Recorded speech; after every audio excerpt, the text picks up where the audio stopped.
Hello students and welcome back to my channel. आज हम लोग डिस्कस करेंगे लाइफ प्रोसेस का वो part which is very important for the survival, excretion. So excretion means the removal of nitrogenous waste from the body. Not only nitrogenous waste, extra water, extra salt, ये सारी चीजें जो भी extra amount present body में वो release होंगी by the system. If I talk about human beings, तो human excretory system are there for the removal of these kind of wastes. Okay, but according to definition, it's a removal of nitrogenous waste. Okay, removal of nitrogenous waste.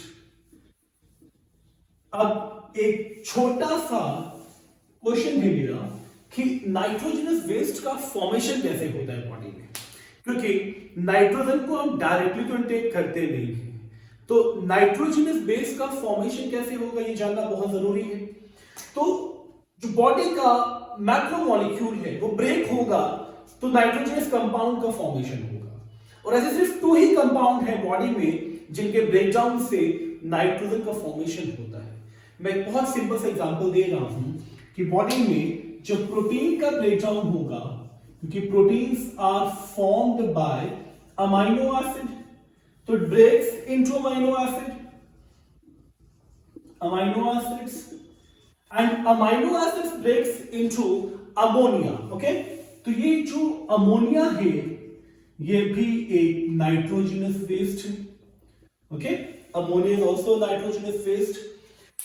तो ये जो compound है ammonia, and इसका further break down into urea, uric acid, these are the nitrogenous waste.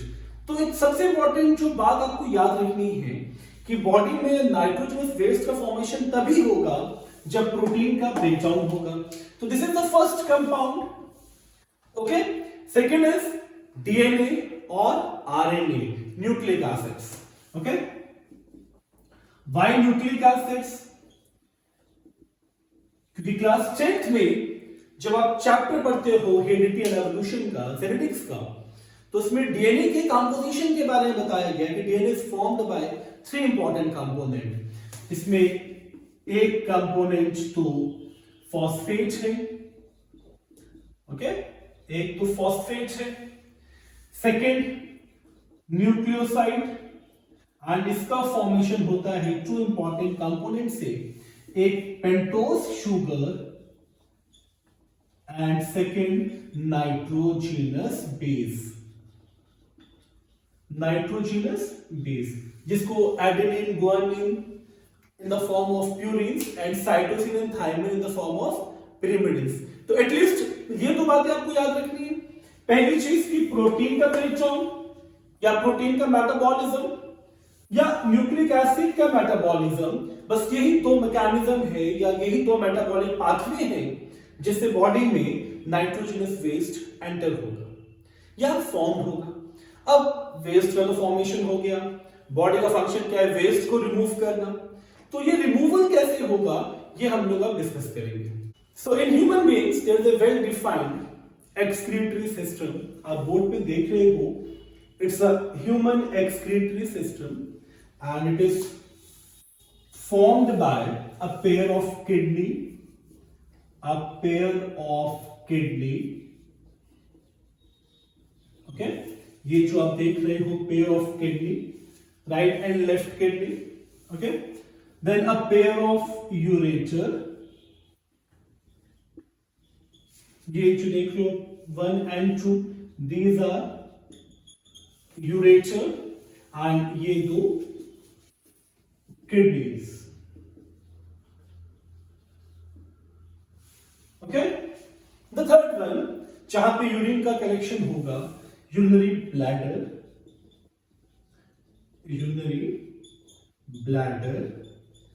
And finally जो external जिनाइटेलिया से connect होगा, urethra. Okay, तो pair of kidneys, pair of ureter, urinary bladder, क्योंकि एक ही ब्लैडर है तो urinary bladder and the fourth one is urethra. Clear? तो अब इन कंपोनेंट्स को यानी एक्सक्रीटरी सिस्टम के स्ट्रक्चर को डिटेल में समझने की कोशिश करते हैं। ये बहुत इंपॉर्टेंट है क्लास 10th के बोर्ड पॉइंट ऑफ व्यू से। तो एक एक स्ट्रक्चर को बहुत आराम से हम लोग समझेंगे कैसे ये फंक्शन करता है ह्यूमन बीइंग्स में। सो सबसे पहले हम लोग डिस्कस करेंगे structure and functions of kidney. Okay, structure and function of kidneys. तो किडनीज के लिए बेसिक कैरेक्टरिस्टिक क्या है? किडनी का shape is just like a bean shape, rajma bean सब लोगों ने खाया होगा, तो शेप तो सब लोग जानते हैं।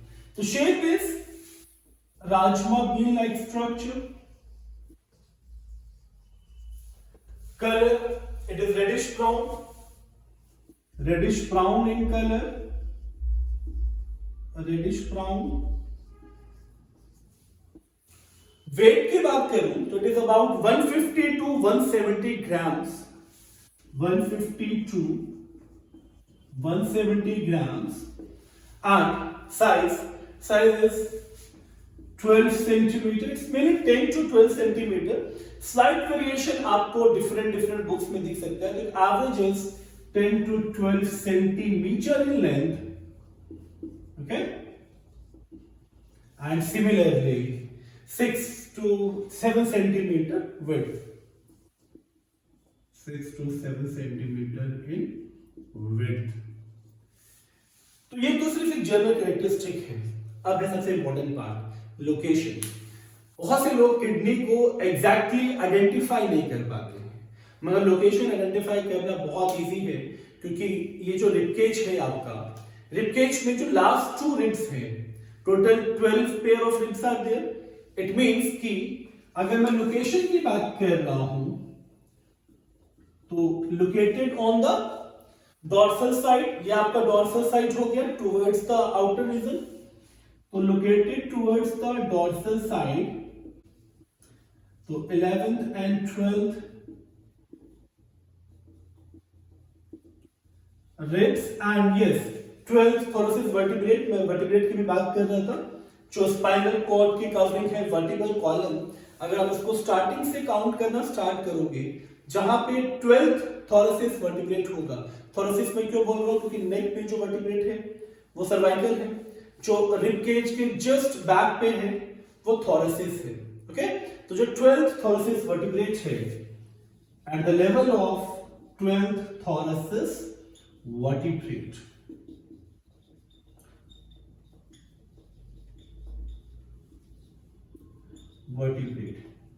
This is the exact location of kidney. अब इसके स्ट्रक्चर को समझने की कोशिश करते हैं। किडनी के स्ट्रक्चर को समझने के लिए सबसे इंपॉर्टेंट क्या है कि अगर आप डायग्राम पे फोकस करें तो स्ट्रक्चर समझना बहुत इजी हो जाता है, बिकॉज किडनी का शेप तो सबको पता है। ठीक है, मैं ये डायग्राम यहां पे शो कर ही रहा हूं एक्सक्रीटरी सिस्टम का, बट फिलहाल मैं आपको किडनी को समझाने की कोशिश करूंगा। तो this is the structure of kidney, and ये जो पोर्शन आप देख रहे हो ये यूरेटर का पोर्शन है, एंड ये जो स्ट्रक्चर आप देख रहे हो renal vein and artery, okay, somewhat like that। तो सिर्फ इतना स्ट्रक्चर आपको पहले समझाने की कोशिश करता हूं। ओके, तो सबसे पहले इंपॉर्टेंट चीज क्या है? The covering of kidney. इस कवरिंग को अगर इंटरनली हम ऑब्जर्व करें तो this covering is known as renal capsule. Class 10th में कवरिंग इंपॉर्टेंट नहीं है, बट एटलीस्ट अगर आप बॉडी ऑर्गन्स के बारे में पढ़ रहे हो तो कवरिंग्स जानना बहुत इंपॉर्टेंट है। So this one is renal capsule, okay, and renal capsule के just below जो outer region है, ये वाला portion जो मैं show कर रहा हूं, okay, this is known as cortex of the kidney। So this one is cortex of the kidney, और जो inner outer तो lighter था, इनर जो पोर्शन है, ये वाला जो पोर्शन आप देख रहे हो, this is known as medulla portion of kidney. तो this one is medulla of kidney. Okay, अब इंपॉर्टेंस क्या है, इस मेड्यूला वाले पोर्शन पे आपको न्यूमरस प्रोजेक्शंस दिखेंगे। ओके, और इस प्रोजेक्शन पे पिरामिडल शेप स्ट्रक्चर आपको दिखेगा, जिसको रिनल पिरामिड्स बोला जाता है। तो ये जो स्ट्रक्चर आप देख रहे हो, ये रिनल पिरामिड्स है। यहां पे ही नेफ्रॉन की फंक्शनिंग परफॉर्म होती है, रिनल पिरामिड्स। ओके, तो this one is renal pyramids. And renal pyramid से भी ज्यादा इंपॉर्टेंट क्या है कि जो नेफ्रॉन, जो कि structural and functional unit of kidney है, वो कॉर्टेक्स पे भी सिचुएटेड है एंड मेडुला पे भी सिचुएटेड है। तो जो कॉर्टेक्स पे नेफ्रॉन प्रेजेंट है, मैं एक छोटा स्ट्रक्चर कॉर्टेक्स में ड्रॉ कर ले रहा हूं, एक छोटा सा स्ट्रक्चर मेडुला में ड्रॉ कर रहा हूं to understand the difference between these two. Okay, तो एक स्ट्रक्चर हम यहां ड्रॉ करके चल रहे हैं। ओके, तो ये वाला जो नेफ्रॉन है, जो कॉर्टेक्स में है, इसे कॉर्टिकल नेफ्रॉन बोला जाता है। Cortical nephron, it's a cortical nephron. और जो मेड्यूला वाले पोर्शन पे है, मान लीजिए यहां पे है, चाहे यहां पे है, तो मेड्यूला वाले पोर्शन पे जो नेफ्रॉन प्रेजेंट है, मैं इस तरह से इसके भी स्ट्रक्चर को ड्रॉ कर रहा हूं। This one is medullary nephron. तो मेड्यूलरली नेफ्रॉन, तो एटलीस्ट किडनी में कवरिंग आपको पता है, covering is renal capsule. Just below the renal capsule, the lighter outer and the lighter region is known as cortex, and the inner darker region is known as medulla. तो at least inner side पे आपको दोनों surface भी clear, cortex and medulla. अब इसी cortex and medulla पे जो nephron का डिस्ट्रीब्यूशन है, अगर कॉर्टेक्स पे है तो कॉर्टिकल नेफ्रॉन, अगर मेडुला पे है तो मेडुलरी नेफ्रॉन। अब इंपॉर्टेंस क्या है किडनी के लिए इंटरनली, कि ये जो नेफ्रॉन का स्ट्रक्चर आप देख रहे हो, कॉर्टिकल हो चाहे मेडुलरी हो, तो इस नेफ्रॉन को, ये जो नेफ्रॉन है, तो नेफ्रॉन को structural and functional unit of kidney बोला जाता है। अच्छा, किडनी का जो भी फंक्शन है, function like filtration of blood, release of enzyme, सब कुछ नेफ्रॉन के थ्रू होता है। नेफ्रॉन के ही डीसीटी पे एक बहुत इंपॉर्टेंट एंजाइम रिलीज होता है, जिसे वैसोप्रेसिन या एंटी डायूरेटिक हार्मोन भी होते हैं। ओके, तो नेफ्रॉन को structural and functional unit of kidney बोला जाता है। Structural and functional unit of kidney, functional unit of kidney. अब देखेंगे आप कि कॉर्टेक्स एंड मेडुला पे जो नेफ्रॉन है, जब अपनी फंक्शनिंग परफॉर्म करेंगे, तो फंक्शनिंग क्या है? Filtration of blood. The major function is to filter the blood. अब फिल्ट्रेशन के बाद ये जो पोर्शन है, इस पोर्शन को रिनल पेल्विस बोला जाता है, एंड यही पेल्विस कंटिन्यू हो जाता है एज अ यूरेटर। तो this one is ureter and ये रिनल पेल्विस। एंड यूरेटर का फंक्शन क्या है? इट कलेक्ट्स द यूरिन और नाइट्रोजनस वेस्ट और एक्सेस सॉल्ट या excess water from the kidney by the functioning of nephron. ये छोटा सा डिस्क्रिप्शन आपको याद रखना है। The first covering that is renal capsule, then renal capsule के जस्ट नीचे cortical nephron and cortical area, cortex area mainly, and जो इनर डार्कर रीजन है वो मेडुला, एंड यहाँ पे जो नेफ्रॉन है इसको मेडुलरी नेफ्रॉन। एंड नेफ्रॉन का जो मेजर फंक्शन है, नेफ्रॉन को हम structure and function of kidney बोलते हैं, तो नेफ्रॉन का जो मेजर फंक्शन है वो है filtration of blood. And filtration of blood के बाद जो वेस्ट है नाइट्रोजनस वेस्ट की फॉर्म में या एक्सेस सॉल्ट की फॉर्म में, एक्सेस वाटर की फॉर्म में, वो रीनल पेल्विस के थ्रू यूरेटर में ड्रेन हो जाएगा। तो this is all about kidney. अब हम यूरेटर के बारे में डिस्कस करेंगे। So after kidney, the second part is ureter, which is very important. Ureter. Ureter का जो फंक्शन है वो है to collect the urine and transported it towards the bladder. देखिए इस तरह से यूरिन को कलेक्ट करता हुआ ये ब्लैडर की तरफ आएगा। तो mainly it collects the urine and send it through bladder. Ureter का भी एक यूनिक फीचर क्या है? It is whitish in colour क्योंकि ये ट्रांजिशनल एपिथेलियम से बनता है एंड वॉल मस्कुलर है। ओके, तो सिर्फ आपको यूरेटर के बारे में इतना ही याद रखना है, 10th के लेवल में बहुत डिटेल में जाने की आपको जरूरत नहीं है। तो फिर ट्यूबुलर स्ट्रक्चर आपको दिख रहा है डायग्राम में। It's a tubular structure and इस tubular structure में भी जो कलर है वो याद रखना है, it is whitish in color because of transitional epithelium।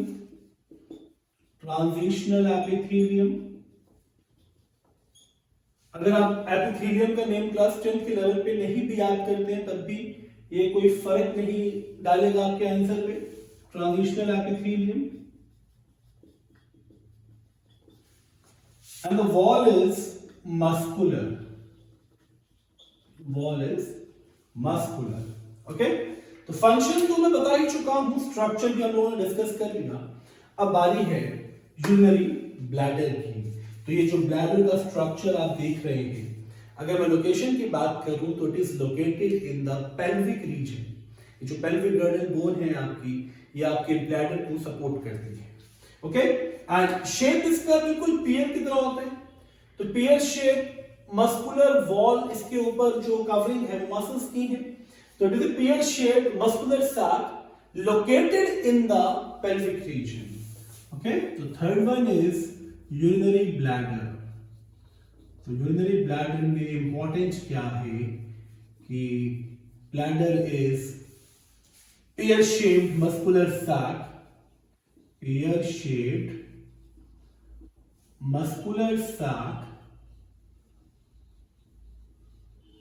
and located in pelvic region. Okay? Bladder का एक और इंपॉर्टेंट पार्ट क्या है? ब्लैडर में जो मस्कुलर वॉल है उस पे स्ट्रेच रिसेप्टर्स होते हैं। जब ब्लैडर फिल हो जाता है यूरिन से और स्ट्रेच होता है तो वो सिग्नल भेजता है ब्रेन को एंड आपको फीलिंग डेवलप होती है माइक्चुरेशन यानी यूरिनेशन की। तो वॉल यानी जो ब्लैडर वॉल है, इट इज प्रोवाइडेड बाय या supported by stretch receptors. Okay, stretch receptors which send signals to the brain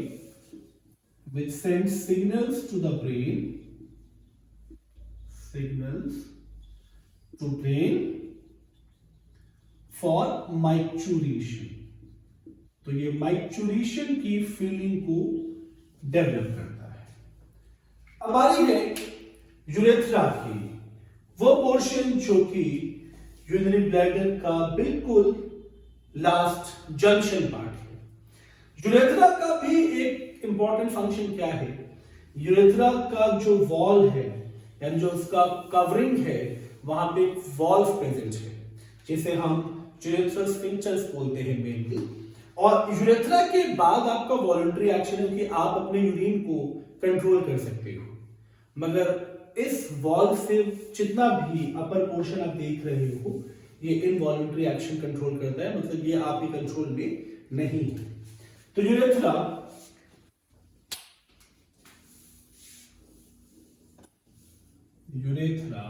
it's a fourth part. Okay, the short straight tube short, almost straight tube, and it is shorter in female क्योंकि female में urinary orifices is a part of external genitalia. तो shorter in female and it is longer in males. Longer in males कि mail में इसको पूरी penis की length को cover करना पड़ेगा एक्सटर्नल अपर्चर तक आने के लिए. And one more thing, it is guarded by a valve which is known as urethral sphincters. This is all about the excretory system of human beings. Now we will understand the structure and function of nephron. Nephron यानी जो structural and functional unit of kidney है, इसके structure and function को हम लोग अब समझेंगे. ठीक, नेफ्रॉन में एक चीज आपको बता दूं, क्लास 10th के बोर्ड एग्जाम के लिए ये one of the most important topic है. इसके स्ट्रक्चर का डायग्राम भी आपको बनाने को मिलेगा. एंड सबसे इंपॉर्टेंट चीज क्या है, ये चीज मैं गारंटी दे रहा हूं कि अगर आपने इसके स्ट्रक्चर को समझ लिया तो फंक्शनिंग भी आपको इस दिन समझ में आ जाएगी और कुछ भी थ्योरेटिकल पार्ट आपको मेंशन नहीं करना पड़ेगा. तो समझते हैं स्ट्रक्चर ऑफ नेफ्रॉन. ओके, तो नेफ्रॉन में जो एंटीरियर पोर्शन है, ठीक है, ये डबल वॉल्ड जो कप लाइक स्ट्रक्चर आप देख रहे हो, this is known as Bowman's capsule. ये बॉमेन्स कैप्सूल है. ओके, एंड इस बॉमेन्स कैप्सूल पे रिनल आर्टरी, ये रिनल आर्टरी है, renal artery, and renal artery convert हो जाती है into a bunch of capillaries, a bunch of afferent arteriole which is known as glomerulus. तो ये इस तरह से पूरा एक नेटवर्क बन जाएगा. ठीक है, एंड जो चीज रिलीज होगी ये इफरेंट आर्टियोल. तो ये इफरेंट आर्टियोल,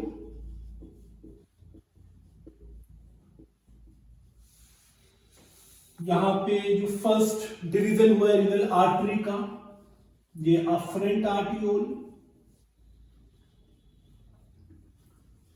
एंड ये जो बंच है यहां पे, मैं और नेटवर्क ड्रॉ कर लूं, बंचेस ड्रॉ कर लूं. ओके, इस तरह से ये पूरा बंच जो है, this is known as glomerulus.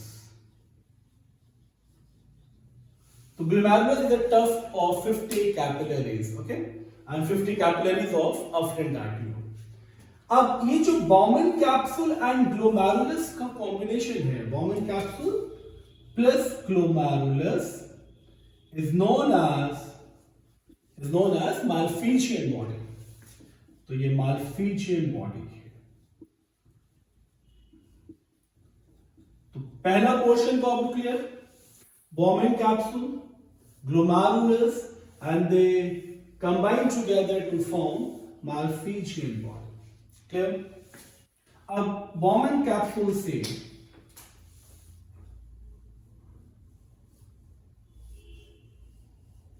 इस तरह से हाईली कन्वोल्यूटेड ट्यूब्यूल अराइज होगा, which is known as proximal convoluted tubule. Proximal convoluted tubule. Proximal means nearest, and it is nearest to Bowman capsule. Convoluted because ये highly coiled structure. ठीक है, tubule मतलब it's a tubular structure. And significance क्या है PCT का? PCT has number of mitochondria. अभी देखिए understood है, अगर यहाँ माइटोकॉन्ड्रिया प्रेजेंट है, अगर यहाँ माइटोकॉन्ड्रिया प्रेजेंट है, यहाँ पे मैं मेंशन कर रहा हूं माइटोकॉन्ड्रिया, तो ये पोर्शन एक्टिव एब्जॉर्प्शन का काम करेगा। जो भी सॉल्ट्स या जो भी मिनरल्स यहां से पास होंगे, क्योंकि हम हर सॉल्ट हर मिनरल को तो पास करेंगे नहीं, वेस्ट में उसको रिलीज तो करेंगे नहीं, तो उनका जो एब्जॉर्प्शन होगा एक्टिवली बाय माइटोकॉन्ड्रिया इलेक्ट्रिसिटी पे होगा। ओके, प्रॉक्सिमल कन्वोल्यूटेड ट्यूब्यूल के बाद ये जो हेयर पिन लाइक स्ट्रक्चर आप देख रहे हो,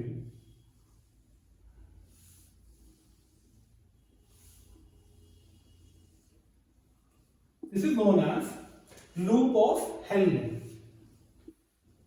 So it's a hairpin like structure, loop of Henle, and इसमें ये जो आप देख रहे हो पोर्शन, ये वाला ट्यूब्यूल, ये है डिसेंडिंग लिम्ब,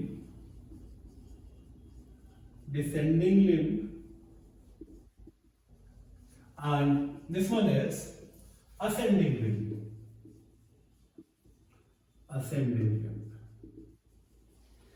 अब डिसेंडिंग लिम्ब की इंपॉर्टेंस क्या है? इसका वॉल जो है वो परमिएबल टू वाटर है, यानी जो वाटर इससे रिलीज होके आ रहा है ये परमिएबल टू वाटर है, यानी वाटर बाहर आ जाएगा। तो यहां पे यूरिन जो है वो हाइपरटोनिक बनेगा, यानी less water and more number of salt. Okay, तो यहां पे ये हाइपरटोनिक बनेगा। बट यहां जैसे असेंडिंग लिम्ब की तरफ फ्लूइड आएगा, इसका जो वॉल है वो सॉल्ट्स के लिए परमिएबल है, तो सोडियम क्लोराइड ये यहां से रिलीज हो जाएंगे एंड यूरिन अगेन यहां पे हाइपोटोनिक बन जाएगा। ये चीज आपको बहुत अच्छे से समझनी है लूप ऑफ हेनले के बारे में। Descending limb permeable to water, urine becomes concentrated or hypertonic, and ascending limb permeable to ions, permeable to salt, so urine becomes again hypotonic। अब इसका जो नेक्स्ट पोर्शन है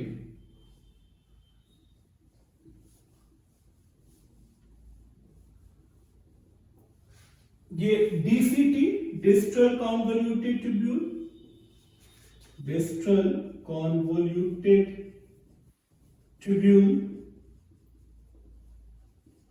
and distal convoluted tubule has rich network of microvilli for the passive absorption. So it has microvilli, okay, for the passive absorption. And one more important thing, DCT ही वो portion है जो ADH को release करता है, anti diuretic hormone is also released by DCT।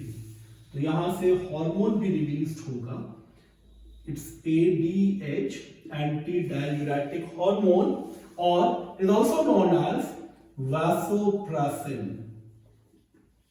Okay, ये hormone इतना smartly act करता है कि अगर आपकी बॉडी में वाटर का अपटेक हाई नहीं है तो ये वाटर का भी रीअब्जॉर्प्शन कर लेगा, यानी वाटर का भी लॉस नहीं होगा। मतलब जो अमाउंट वाटर का चाहिए फॉर द एक्सक्रीशन बस उतना ही वाटर रिलीज होगा, अदरवाइज मोस्टली वाटर को ये रीअब्सॉर्ब कर लेगा। अब ये जो आप डक्ट देख रहे हो, स्मॉल डक्ट, ठीक है, ये लीड्स इनटू, ये कलेक्टिंग डक्ट है। एंड मैं एक और इंपॉर्टेंट चीज बता दूं, सारे नेफ्रॉन्स की कलेक्टिंग डक्ट जब मर्ज हो जाती है तो डक्ट ऑफ बेलिनी बनती है जो यूरेटर पे आती है। ओके, तो collecting duct, many collecting duct joins to form, many collecting duct joins to form duct of Bellini। ये तो स्ट्रक्चर ऑफ नेफ्रॉन की बात हो गई। अगर इसी के मैं फंक्शन की बात करूं, 10th के लेवल में बहुत डिटेल में फंक्शनिंग के बारे में नहीं पूछा जाता है, बट स्टिल बहुत सारी चीजें आपको फंक्शनिंग के लिए समझनी है। फंक्शनिंग ऑफ नेफ्रॉन में आपको सिर्फ कुछ बातों पे ध्यान रखना है, like function of nephron is urine formation, and urine formation is done by 3 important process. The first one is ultrafiltration,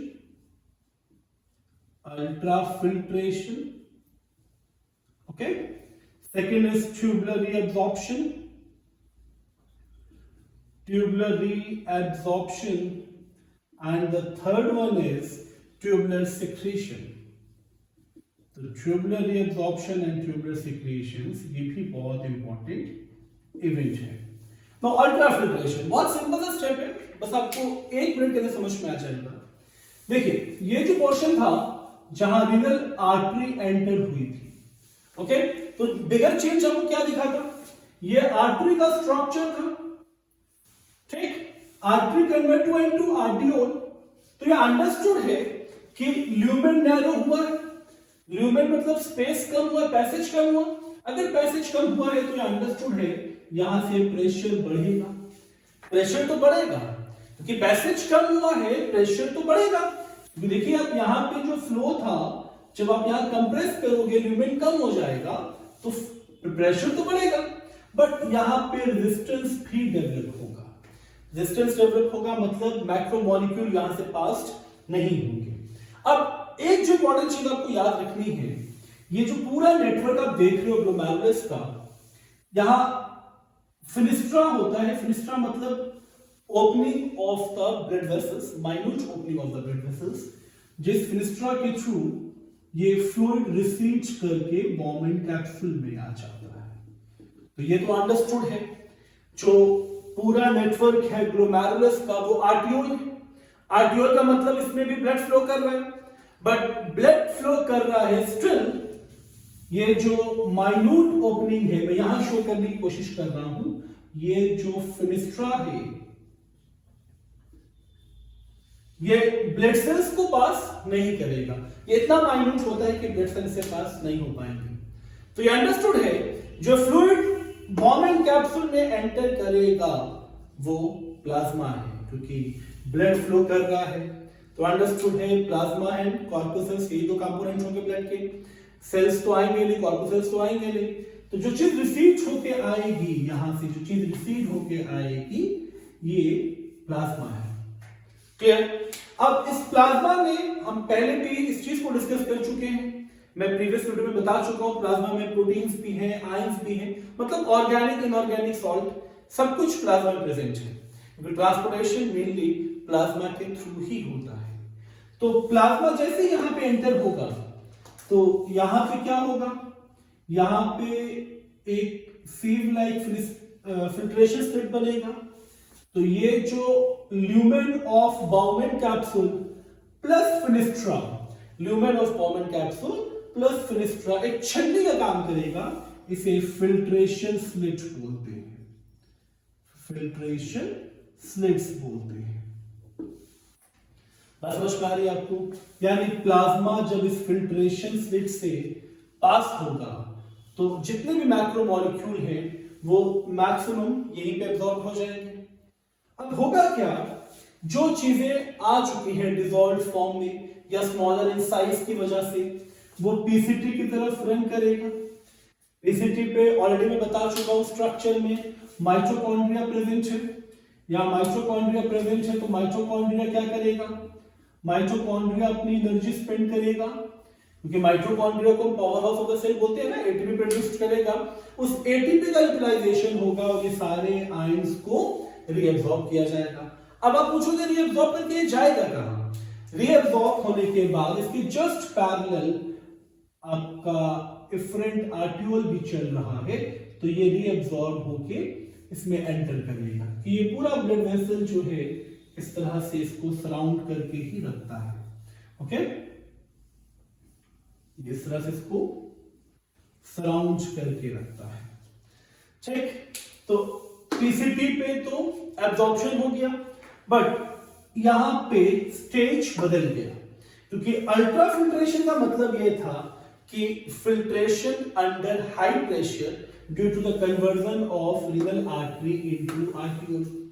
and tubular absorption में एक स्टेप तुम देख चुके हैं, the absorption of minerals by the mitochondria by the active mode of absorption.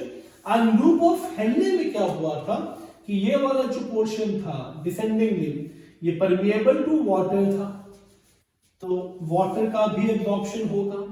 यहां पे permeable to salt था, यानी सॉल्ट्स का रीअब्जॉर्प्शन होगा।